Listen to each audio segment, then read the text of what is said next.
Hello and welcome to today's webinar. I'm Audrey Lewis, Marketing Specialist at Telium, and I'll be your moderator. Before we get started, I'd like to go over a few housekeeping items. This webinar will last approximately 45 minutes and will be recorded. The recording will also be made available after the session. Next, please submit your questions so we can answer them live. For any questions that we aren't able to answer live, we'll follow up with you after. Lastly, we have some related resources available for you in the attachments and links section of the platform, so please feel free to engage with them at any point. This is the second session in our 5-part Masterclass series on preparing for life beyond the third-party cookie. This series is geared to help advertising, analytics, and customer experience professionals not only survive, but thrive in the cookieless world. Today, we'll focus on what to do with your DMP, post third-party cookies, along with tips for setting yourself up for long-term success. In upcoming sessions, we'll discuss specific technologies and other strategies and solutions for rebuilding your customer experience playbook around first-party data. Our next masterclass will be on May 25th, and we'll be sharing ways to find new audiences and recognize returning customers with the CDP. You can register for that session or any other sessions, or watch the recorded sessions using the links in the attachments section as well. Now on to today's presenters. Matt Parisi is the Director of Product Marketing at Telium. He has over 10 years of strategic marketing experience across both traditional and digital marketing channels. His experience spans industries working both at consultancies and client-side. Jamie Wells is the Director of Solutions Consulting for enterprise accounts within North America and actually transitioned from being a customer to being employed by Telium in 2014. His SaaS career began in 2006 with the Active Network providing online registration services to organizations ranging from Little League Baseball to the Marine Corps Marathon. And with that, let's get started. Matt, over to you. Thank you, Audrey, and thank you everybody for joining us today. I think we've got a pretty good presentation for you, going over exactly how this third-party cookie apocalypse is going to impact DMPs, one of the most used systems out there for reaching customers through advertising. So to kind of talk about our recommendations and our solutions for this particular trend in the market, we want to first talk about kind of how did we get here, because it's important when I would say kind of a methodology for, that we've been using for quite a while just completely goes away. I think that's an important time to ask yourself, well, how can we future-proof this? So it's important to look at how we got here. Then we'll look at, specifically how these, restrictions, regulations, technology changes are affecting DMPs, and we'll look at what ultimately is the way forward. If you do have questions, feel free to enter those as we're talking through the presentation using the question and answer feature of BrightTalk. Will be, those will log there for us, and at the end we will have a Q&A section or a session where we'll go over all of this. I think our presentation will take about 30 minutes, and then we should have a good 10 minutes at the end to go over any questions you might have specific to your own situation. So with that, why don't we hop in and talk about how we got here. So I think, just to start, a lot of people are talking about DMPs almost like, people were talking about blockbusters back in the day, that they're going out of business because the technology doesn't work anymore. And that's not exactly right, right, Jamie? True. Like, it's not true, man. So what would you say about that? Well, first off, thanks everybody for joining. And I would also say real quick, just when I saw the title, Dude, What About My DMP? It made me immediately think of, obviously, this is a play on Dude, Where's My Car? The early 2000s movie. Probably came out around the same time as DMPs. Anyway, there will be no references to that movie. I rewatched it, and it is just not referenceable material. But yeah, this is a little bit of a misconception, I think. So DMPs came out, and if anybody remembers 2006, 2007, that era, which I barely do, but it was all about big data. It was all about what can we do with big data, and that was sort of the buzzword and the buzz term. And a DMP was really an answer to an application of big data. Let's hoover up all this information and provide a taxonomy around it, provide an actionable interface to frequency cap across DMPs, and apply it to big data to ad tech, and do it in a way that you can advertise against behaviors. And all of it was really revolutionary in terms of the way that those systems were built to handle scale. And that technology and that infrastructure is still really sound and really good. And DMPs, if it weren't for the notion that finally the notion that third-party cookies and trackers from third-party domains are inherently an invasion of privacy, or they have too much of a threat to your own individual privacy and your own digital rights, we wouldn't be having this conversation. We just wouldn't be. They would be still working perfectly fine. So it's not like Netflix and the streaming revolution shut down a business that was all about walking in and renting something that's on a tape or on a disc. Right. It's just not the right way to think about it. And hopefully we can dispel some of those rumors today, and then we can talk about a way forward. Yeah. So exactly. So just to get us thinking on the right foot, kind of, it's not that this technology is, not good anymore. It's that, what Jamie was talking about, that there's some new privacy concerns that are out there. So why don't we take a look at kind of some of the news that's been happening, because, I actually go back through some of our content back in the day, and we've been talking about first party data for a while, but it hasn't become as important as it has now. And it's been kind of a series of events. It isn't, even though we pay so much attention to Google and Apple's announcements, that wasn't kind of the only thing that happened. So first off, we had GDPR, right? GDPR was, almost like the first shot fired, but that would be oversimplifying. There were many actually privacy regulations and agreements and cross-border kind of agreements in place before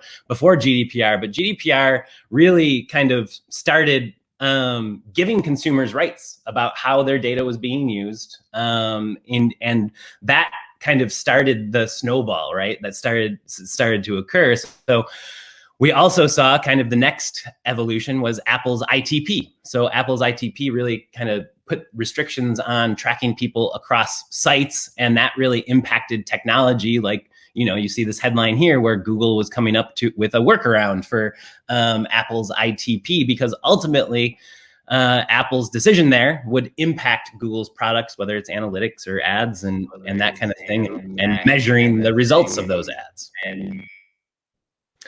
Next, we have kind of restrictions on Apple's IDFA. And, it was kind of funny when this got rolled out, there was kind of dates that were put in place and then pulled away. So it's kind of like this uncertain nature of restrictions, no restrictions, like when is this going to go into place? Because when these restrictions go into place, they have big impacts. And a lot of times you can even see it impacted in the stock price of the companies, like Facebook, for example, that would be impacted by IDFA going away. Then you have CCPA, which is, the regulation for California, which basically gives California residents rights that are similar to GDPR, but ultimately not the same. Then we have kind of the Apple making the announcement with iOS 14 that you have to opt into the apps, actually tracking your behavior. And this is like one of the big events that's really forcing change. We have Safari, basically putting an end to third-party cookies already. We have Google following suit because, of course, they can't allow Apple to kind of have that edge in the market. So they want to, kind of put themselves in the same conversation. Firefox was also in there blocking things. So we've got different regulations on Firefox and different defaults on Firefox. So what this all adds up to is kind of that there's kind of this premium now on being able to build trust with the customer, because ultimately, if you don't build trust with the customer up front and you don't get permission up front, everything after that kind of becomes impacted. So what this actually feels like probably to a lot of people is you know, you're just getting like things thrown at you constantly, and it's very confusing and very, you know, and there's these differences around different countries and geographies and even US states. And ultimately this is very unsettling because there is not a one-to-one replacement for the third-party cookie. You know, what we have is a whole bunch of competing solutions that ultimately point to kind of one thing that you should do, which we'll talk a lot more about as we go forward here. But I just want to make the point that a lot has been happening, and it feels like a lot has been happening, but it's important to focus on what you can control.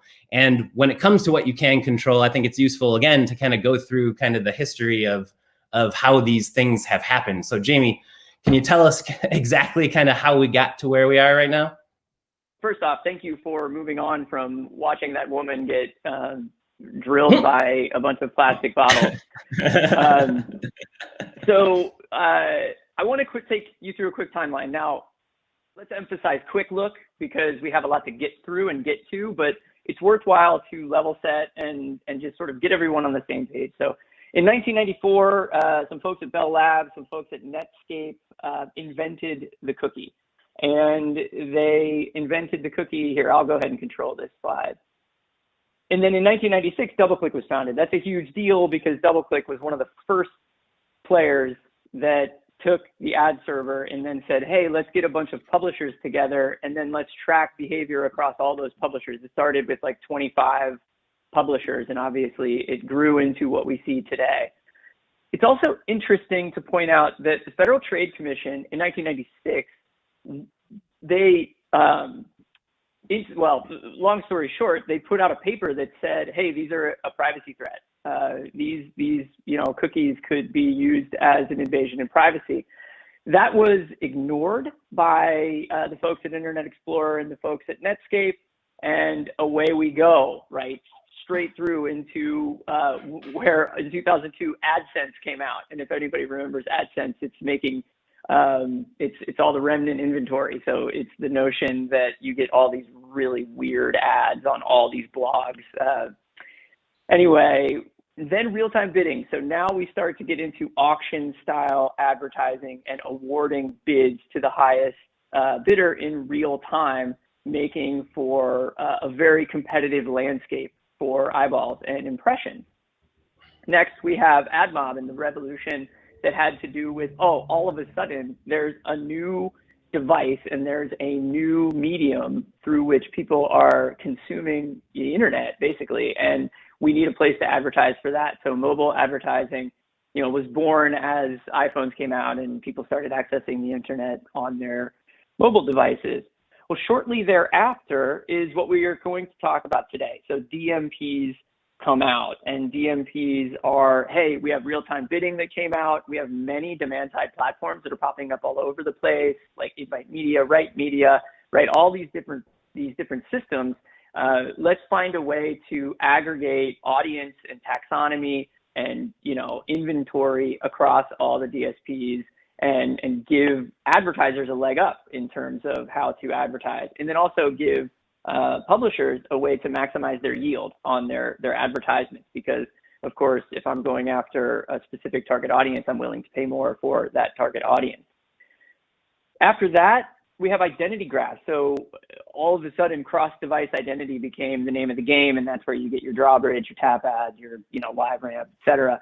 And we needed a way to bridge the divide between these people that are not accessing the internet from one place, but accessing it from many, many places. And of course, that continues today.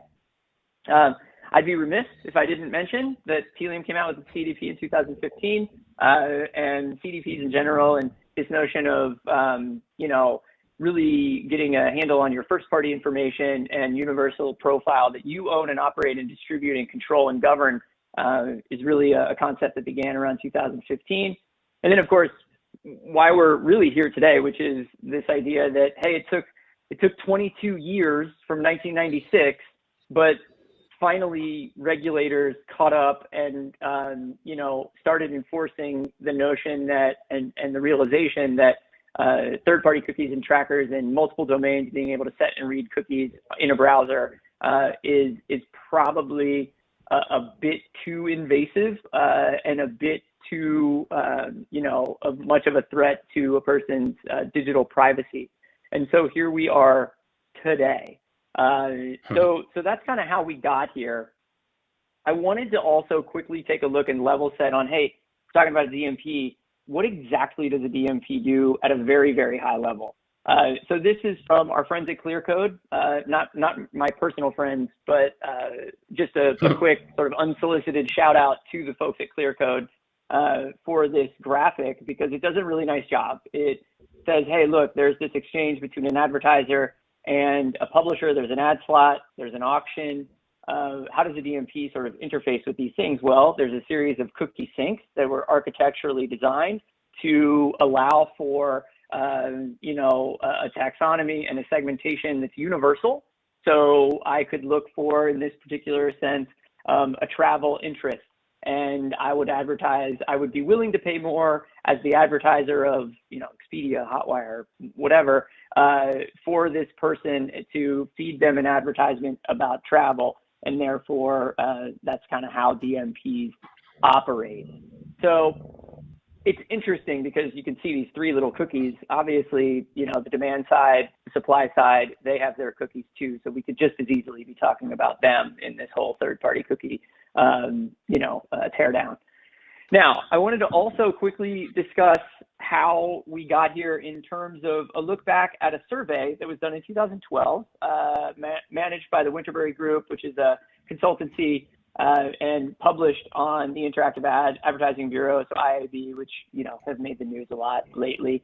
But you can't read this, but right in the middle there, the 44% block, it was, what are issues that could be major hurdles? Well, privacy and data security was way down the list, but all of those people should get a pat on the back because they are the people that ultimately were correct back in 2012 that this is really the thing that hindered the overarching adoption of DMPs.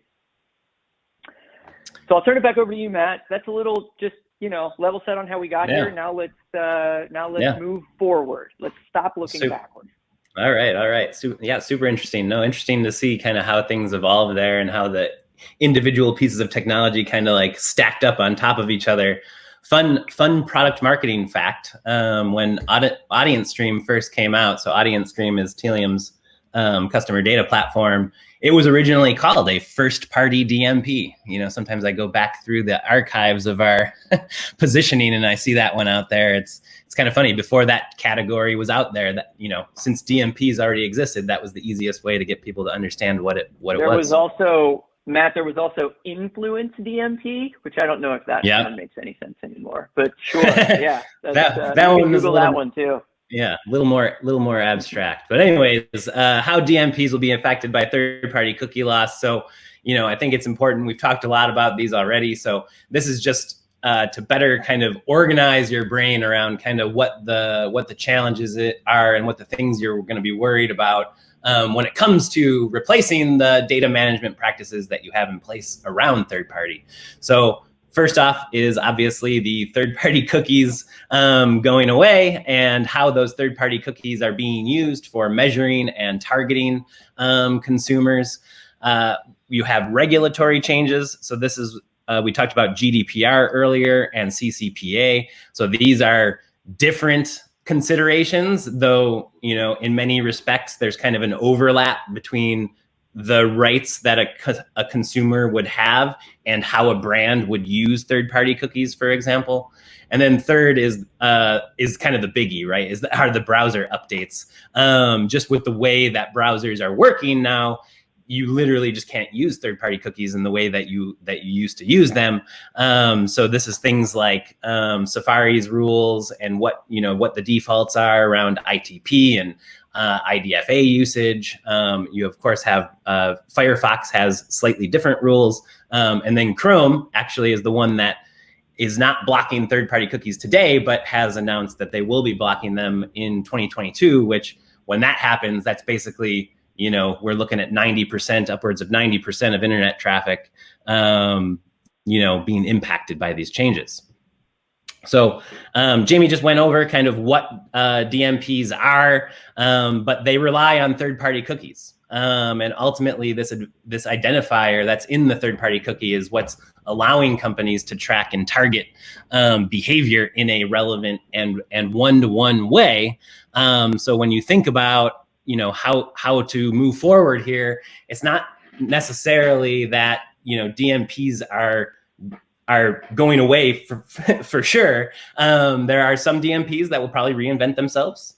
There are some DMPs that we've already seen announcements around sunsetting, right? That they will actually be going away and be repositioned. But third-party data will also continue to live on and be something that you still need to think about how to use. It's just that there are new restrictions in place, right? So when we think about the solutions, I think it's really important that we have the right mindset around those solutions. So we kind of started this conversation around, getting our metaphors right. It's not a blockbuster situation per se, in that the technology is becoming antiquated.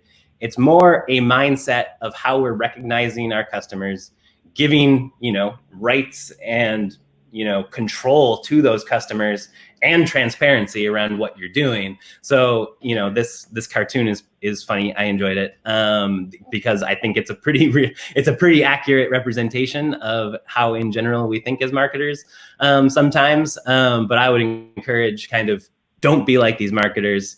The reason we got here is because we got a little bit too liberal with the way we were using data. So let's be more responsible with it. And ultimately, that's how you build kind of a future-proof solution here. So what's the way forward? Jamie, take it away. Yeah, what's the way forward? Well, we have options we can give up, which I think is nobody's actual option, because you have, at a minimum, board members to satisfy for the businesses that you work for. You find workarounds, which workarounds aren't great because now you're in a cat and mouse game. Oh, ITP came out to, suppress cookies, so let's use local storage. Oh, they're stopping local storage. Let's use this other method of persistence, and that's just not sustainable, and nobody wants to chase their tail like that. So, the best way to go about doing this is to control what you can control. And what you absolutely know you can control is the first-party data that you are collecting within all of your sources, within all of your applications, all the surfaces that your customers and your prospect are interacting with that you own. And taking advantage of that is, in the best way possible, in the most responsible way possible, is really the only way forward. What is this? How does this benefit you? Well, you can grow revenue by actually having, absolute control and process in real time the kernels and seeds that you're planting in all of your advertising mediums to increase inventory and increase reach, and do it the right way, and not do it in a way where you're trusting a third party that you're not positive. If anybody remembers the Blue Kai registry, not to call them out at all, but the folks at Oracle are all very friendly. But the Blue Kai registry had me in like 8 different age categories. Well, that doesn't make any sense. So let's get it right and be sort of sure about how we're targeting, saving costs. So reducing technical debt. When you introduce all these different platforms into your advertising technology stack or into your marketing technology stack, now you have to integrate, all of those different systems, and that costs money. And saving on that and streamlining your operations is great. Agility comes with control, right? So you can be nimble, you can be fast, you can have, as long as your business users have the opportunity to control and govern all of your first-party data, then you're in a good place. The other thing is trust. I mean, this is something that a lot of brands are latching onto, this notion of, this is actually an opportunity for me to express how much, trust you can have in me. When you give your data or in some sort of value exchange, you give the information to me, the brand, then I'm not going to go and spread it around. And this is where companies are literally advertising the fact that they're not using third-party data or purchased information. And it can be a real benefit. So let's get into this. So privacy becomes a primary planning element. Obviously, you need to take that as the first approach. Become browser independent. Own your customer data. This is that first party data initiative.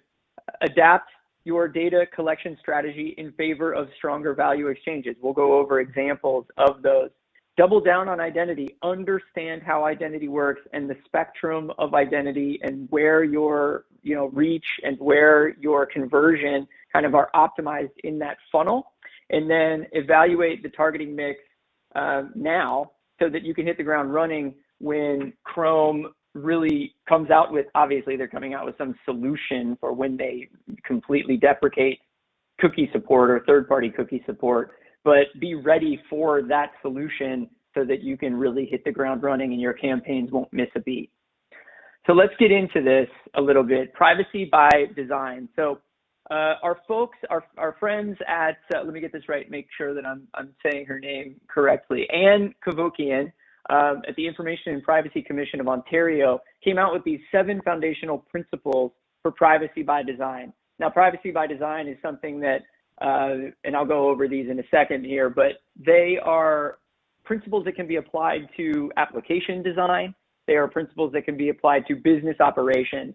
And I think in this conversation, those are 2 very relevant topics, because application design is DMP, business operations is how you go about performing the task of channel-based marketing and advertising, and how that's going to change as a result of DMP shifting or being deprecated. So proactive, not reactive. This is sort of always the first principle. This is this notion of we are not going to wait for a problem. We are going to try to predict problems with privacy before they arise and prevent those from ever happening in the first place. So don't have a remedial mindset, have a preventative mindset when it comes to this. The second thing is make the default setting. What if I do nothing as a consumer?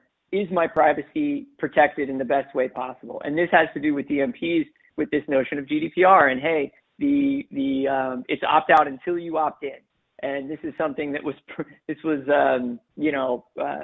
proposed back in 1997 and was not adopted.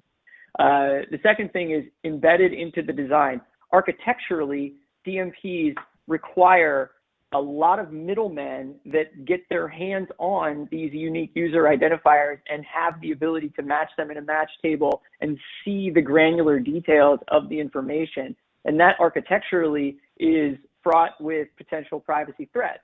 The second thing is you want to make sure that you obviously embed the design of privacy into business operations. So make sure that only people have access to, the principle of least privilege, only what they need to access in order to perform their task. The second thing is make sure it's a win-win. I've heard a lot of people concerned recently about this idea that, the DMP is going away and therefore I'm going to be incapable of performing behavioral advertising targeting the way that I always have. And that is absolutely what the team at Google with the, federated cohorts and some of those things, the team at Apple that are doing the private click measurement, the team at Facebook that's doing the aggregate event measurement or management, they're making sure that you have the same capabilities for measurement and targeting that you've always had, but just allow for the privacy to be respected. The second thing is full lifecycle protection. Every time I think of this, I think of, if anybody knows anything about the data transfer file from Google going away as a result of GDPR, this is where, hey, let's make sure that we don't do all of this in vain and we send the entire dump of all the data out to some attribution reporting engine at the end of the day. Make sure that it's always protected. The second thing is visibility and transparency. The sixth thing is visibility and transparency. This is where there's no verification today that these companies are actually respecting that privacy. So having some form of independent audit and having some form of openness about the design into the future that DMPs inherently didn't have before is definitely the way forward. And then obviously respecting user privacy. So these are couched in the sense that you have, proactive, not reactive, always respect users' privacy, and then everything in between is kind of how to accomplish those goals. So kudos to Anne and the team that created this privacy by design principle list, because I really think it does a good job to define the way forward. And Apple, just as an example, I mean, they have sort of adopted this in terms of they have privacy engineers and a whole privacy engineering team. And then they've gone so far as to embed it into their campaigns about their products. So now they have this perception of being very respectful of your privacy, even though, believe me, they're collecting a bunch of information and doing, all sorts of metrics and testing to make sure that my operating system doesn't do things like disconnect my Bluetooth, which is what I think caused my audio to go out. So so that's the way that works. Let's move forward though, owning your customer data. DMP is inherently, obviously, you do not own your data, you send it to the DMP and then the DMP mixes it with a bunch of other pieces of information. So let's talk about leveraging your owned identifiers in as many channels as possible. Okay, let's talk about Facebook and Google specifically. I have the opportunity to declare and send, obviously respecting consent and obviously making sure it's done in a privacy-centric way, but I can send an external ID or a customer ID that I own to Facebook in order to target within that platform. The double-click floodlight system that I talked about that started back in 1996, still very alive today, they created a new API opportunity for something called an owned match ID. Make sure I'm using that as the ID instead of relying on the third-party ID that is set on the doubleclick.net domain, so that I can continue to target within those platforms and make sure that you have that sort of well-defined and on the wall somewhere or somewhere in your intranet. Identify every location where customer data lives today. This is something that was a housekeeping item that came out as a result of GDPR. I all of a sudden needed to do all of this. Well, I think people kind of did it. 2018 is 3 years ago, and they're losing sight of that and not necessarily maintaining that sort of inventory check. So this is sort of the first step, right? What can I do right now? I can take inventory and stock of where all the data lives before I try to unify that information and activate against that unification. Now we talk about, okay, well, I can take that unified data that is my own. I can use that as the seed or the kernel for lookalike audience directly within the networks that have the inventory. So those are directly within the social media platforms, directly within the advertising servers where the purchases are being made. Publishers are doing, what's old is new again, in the sense that publishers are forming up consortiums where they say, hey, let's all get together and offer inventory in a direct buy scenario. Well, let's make sure you have an opportunity to distribute your own first party so that you can use it within their data set to provide solid lookalike audiences. Ensure your first party data is ready to be shared within these things called clean rooms. Clean room concept is not new. People have been doing it for a long time. This concept is being applied for the Googles and Facebooks and all the different networks that have inventory these days, because you still need to measure, right? Don't create a zero sum, create a win-win. So you have the opportunity to measure the effectiveness of your campaigns and measure conversions in a way that is respecting the privacy of the users or of the consumers. So definitely research those. And then this concept of data minimization, right? So only use or share the data that you actually need to use or share. This is something that probably should go without saying, but is something that, advertising technology specifically hasn't necessarily done. It's always been, and DMPs maybe are the result of this, the big data revolution. Use as much data as you can, send as much data to all these systems as you can, because more data is better. And that principle is being refined a little bit, and let's make sure that we only use what we need. And that's something that is all over the place when we talk about respecting privacy and digital rights. And then this is an interesting graphic I found on the internet. I think it was on Medium. So a guy posted it on Medium. This is confusing because this looks just like a DMP. Hey, I'm a marketer and I send all my information to this system. Hey, I'm a media conglomerate and an ad server. I send all this information to a system. We match it, and then this match database comes out. Well, technically this is true. What this is meant to be is sort of offered per every network that has inventory available. So you might have a data clean room set up with Axel Springer, and you might have a data clean room set up with Google, right? Because both of these have inventory available. So now you have this notion of needing to integrate with lots of systems, without actually, you know, as opposed to using a middleman or a middleware that is a black box like a DMP. Next is value exchange. Now, this is obvious. This is something, again, is all over the place, but there are two sides to the value exchange. The first are publishers.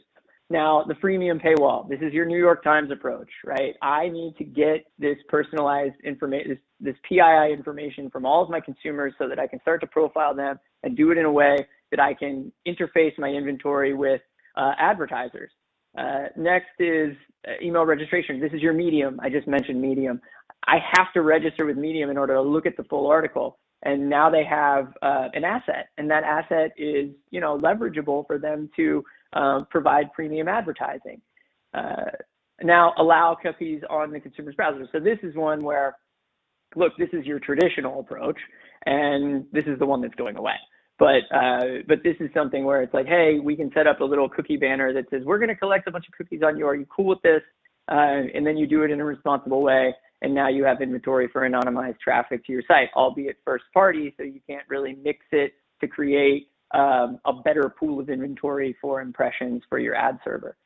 Now for the advertisers. Well, advertisers have, these are all over the place, the modals that pop up as soon as you go to a website for the first time where you could buy anything. Hey, get a special offer, get 20% off, you know, if you sign up for our newsletter.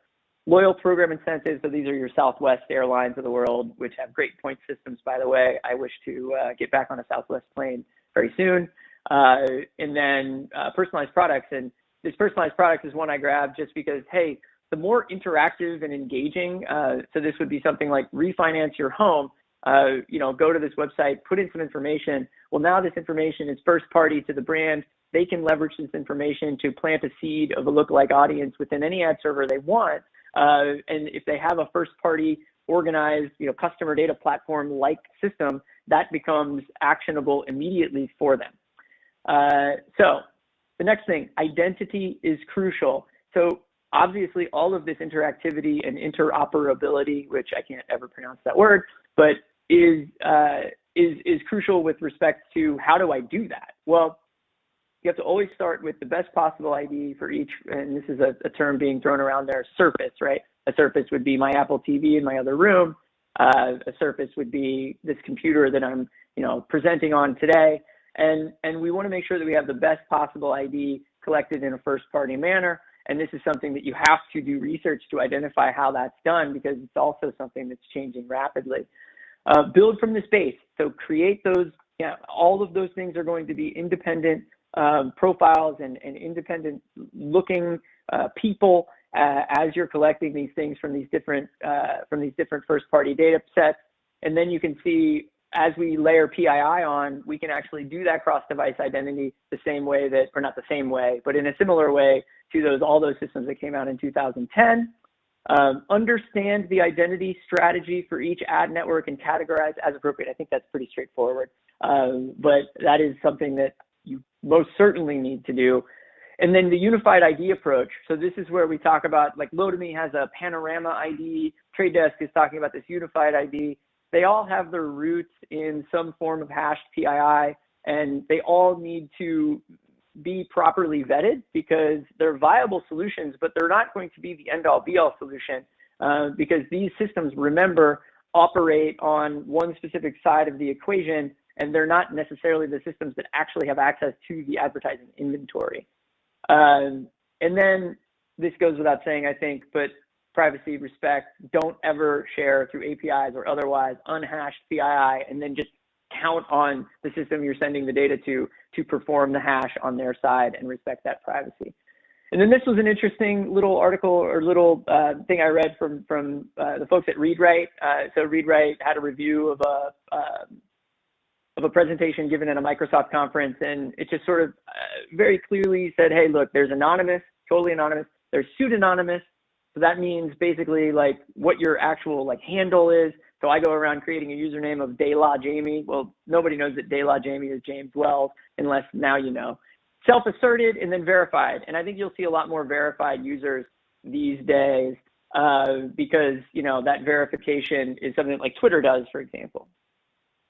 And then reevaluate and be nimble. So this is the last thing. And so I'll go through this quickly. But test and learn. I think contextual advertising and behavioral advertising are the two things that are sort of butting heads a little bit right now. And make sure that you have that comparison and cost comparison and performance comparison in an apples to apples way. So do those now while behavioral campaigns are still working. Send first party IDs with obfuscated segment IDs to ad networks. Start doing this. There's no reason you can't do this right now, regardless of if you're going to use these actual audiences. Start building them, and then obfuscated segment IDs. So this is where you could say, instead of saying travel interest, you have an opportunity to use your own. This is just, segment 1, 2, 3, segment 3, 4, 5, etc. Research blocks, so the federated cohorts thing that Google's building as part of their privacy sandbox. This is of course important because they're the big player, and this is self-regulated, which is a little scary, but this is where they are offering a commoditized version of a DMP, so it would be technically free, which would be great. And then research private click measurement by WebKit. So webkit.org is Apple. A real masterclass that I would be interested in would be John Weilander or Weilander, however you pronounce his name. He's the product manager for Safari and for WebKit, and he's the one that puts out all those articles and blogs. So this private click measurement is a way for you to make sure that you stay on top of how to measure the performance of your campaigns in a privacy-centric way. And then first-party personalization outside of a DMP. Often, companies are using DMPs to actually personalize on their website and first-party. And this is great. This works. I've talked to many customers that use this. However, you're going to have to find another solution if companies are deprecating or re-architecting their DMP. Know where you stand philosophically. I think this is where I'll part ways, and we have 2 minutes left, so obviously we're going to part ways soon. But philosophically, behavioral-based across the entire internet, advertising targeting is hot debate right now in terms of whether it's right, wrong, privacy infringing, not privacy infringing, etc. So, know where you stand, and this is courtesy of NBC and the More You Know campaign. But that's that. Obviously, there's not a ton of time for questions, but at the same time, please type in your questions if you haven't been all along, and we will get back to you and answer those. And Matt, go ahead and take it away. Yes. Thank you, Jamie. No, that was remarkably helpful. I think you had a lot of good actionable tips, and I think right at the end there was where you kind of had the place to get started. And I think one of the things that's the most important is that last note you made around testing now while these methodologies are still available, and then you can kind of gradually wean your way off of it and be in a great position, obviously, when your competitors aren't as well prepared. So thank you, Jamie, for those tips. If you do have any questions, if you type them in now, we will get those and we can follow up afterwards. But I did want to highlight that we do have some additional materials, and this is part of a series. So this is the second of a 5-part masterclass series. So if you're interested in kind of the impacts of third-party cookie loss beyond DMPs, we have more content, and you can of course sign up for that. We have a few assets that are available for download. So our definitive guide has a lot of great information. But outside of that, reach out. Please feel free to reach out to us, and we can answer any questions. Thank you so much for attending. We will talk to you all soon. Bye-bye, everyone. Yeah, thank you.